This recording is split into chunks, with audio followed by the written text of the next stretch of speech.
வணக்கம், welcome back to chef Deena's kitchen. இன்றைக்கி நம்ம கிச்சனில் பார்க்க போது ரவையை வச்சு ஒரு ஸ்நாக்ஸ் எப்படி பண்ணுறது பார்க்க போகிறோம். அதாவது இந்த ப்ரிப்பரேஷன் பேர் என்னென்னா ரவை போக்கடா.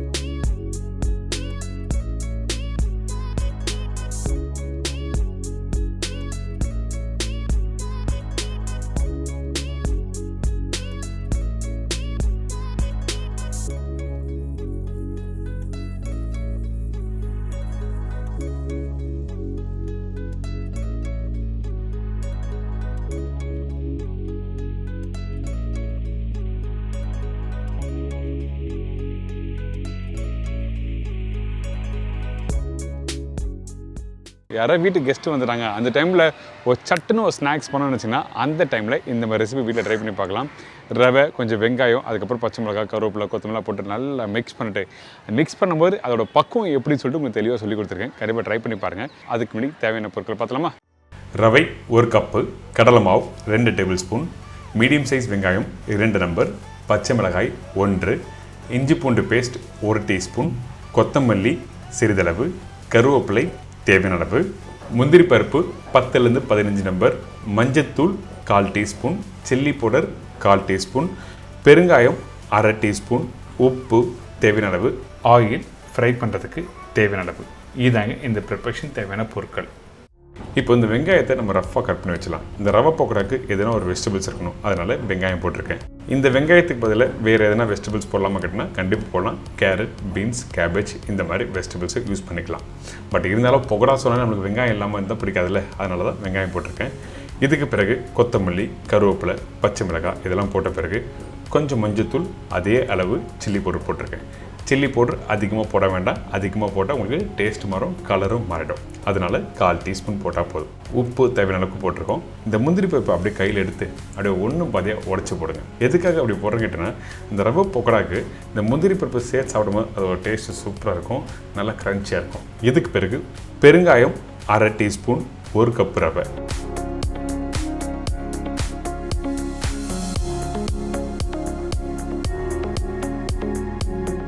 இந்த 1 கப் ரவை போட்ட பிறகு கொஞ்சம் இஞ்சி பூண்டு பேஸ்ட்டு,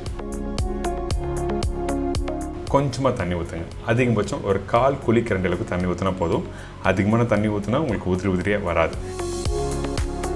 நல்லா மிக்ஸ் பண்ணுங்கள். மிக்ஸ் பண்ணி முடித்த பிறகு உங்களுக்கு பக்குவம் காமிக்கிறேன். அதுக்கு பிறகு தான் கடலை மாவு போடுறோம்.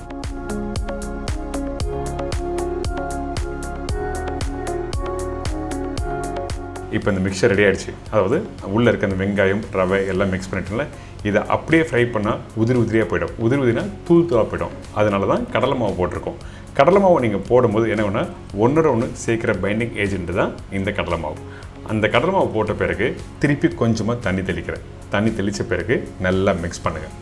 அதிகமான தண்ணி இருந்தால் கண்டிப்பாக போண்டா கான்செப்ட் போயிடும். அதனால தான் நம்ம என்ன பண்ணுறோம், கொஞ்சமாக தண்ணி தெளித்து மிக்ஸ் பண்ணுறோம். இதுக்கு பிறகு இந்த டெக்ஸ்சர் காமிக்கிறேன். இதை நீங்கள் போண்டா மாதிரியும் போடலாம். அதாவது போண்டானா ரவுண்டாக வடை மாதிரியும் தட்டி போடலாம், அப்படி இல்லை புகை மாதிரியும் போடலாம். எந்த ஒரு ஷேப்பில் போடணும்னு நினச்சாலும் நீங்கள் போடலாம். அதனால தான் இந்த டெக்ஸ்சர் வரணும்னு சொல்கிறேன். சூடான எண்ணெயில் எப்படி புகை ரெடி பண்ணுறது பார்க்க போகிறோம். சும்மா நார்மலாக அப்படி கெட்டிக்கிட்டே போட்டால் புகை வராது. இதை எப்படி பண்ணுன்னா, நம்மளோட 5 விரல் இருக்குல்ல, 5 விரலும் எடுத்து லைட்டாக க்ரஷ் பண்ணணும். அதாவது அழுத்தி நீங்கள் விட்டிங்கன்னா உங்களுக்கு கரெக்டாக அந்த உதிரியாக வர ஆரம்பிக்கும். நீங்கள் வேணால் வீட்டில் ட்ரை பண்ணி பாருங்கள். சும்மா மாவு எடுத்து போட்டாலும் எப்படி இருக்கும், இந்த மாதிரி 5 விரலை வச்சு லைட்டாக க்ரஷ் பண்ணிங்கன்னா உங்களுக்கு எந்த மாதிரி உதிரியாக வருதுன்னு சொல்லி ட்ரை பண்ணி பார்த்தா உங்களுக்கு புரிய ஆரம்பிக்கும். இந்த எண்ணெயில் ஃப்ரை பண்ணும்போது ஸ்டார்டிங் ஹை ஃப்ளேமில் இருக்கணும். போட்ட பிறகு மீடியமான ஃப்ளேம், அப்படி வேணால் கொஞ்சம் டெம்பரேச்சர். உங்களுக்கு அந்த எண்ணெயோட சூடோட பக்குவம் தெரியும்ல, அதுக்கேற்ற மாதிரி ஏற்றம் இறக்கம் இருந்ததுன்னா கரெக்டாக பக்கோடா ரெடி ஆகிடும்.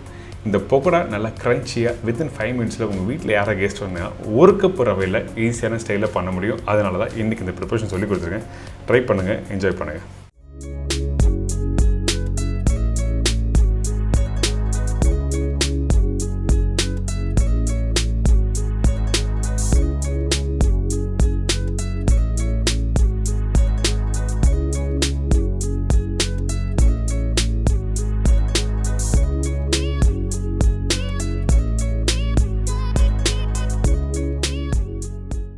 எனக்கு இப்போ இந்த ரவா பக்கோடா எப்படி பண்ணுறது எல்லாம் தெரிஞ்சிருக்கும்.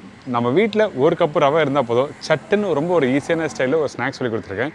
அது மட்டும் இல்லை, இந்த ஸ்நாக்ஸ் ப்ரிப்பரேஷன் பார்த்திங்கன்னா நல்லா கிறிஸ்பியாக முறுமுறுன்னு இருக்கும். அந்த அளவுக்கு அருமையாக இருக்கும். நீங்கள் வீட்டில் ரசம் சாதம் அப்படிலாம் சாம்பார் சாதம் அப்படி இல்லை வேறு எதுனா ஒரு வீட்டில் கெஸ்ட் யாராவது வந்துட்டாங்கன்னா அந்த டைமில் இந்த மாதிரி ஸ்நாக்ஸை நீங்கள் வீட்டில் பண்ணி தரலாம். ரொம்ப அருமையாக இருக்கும்.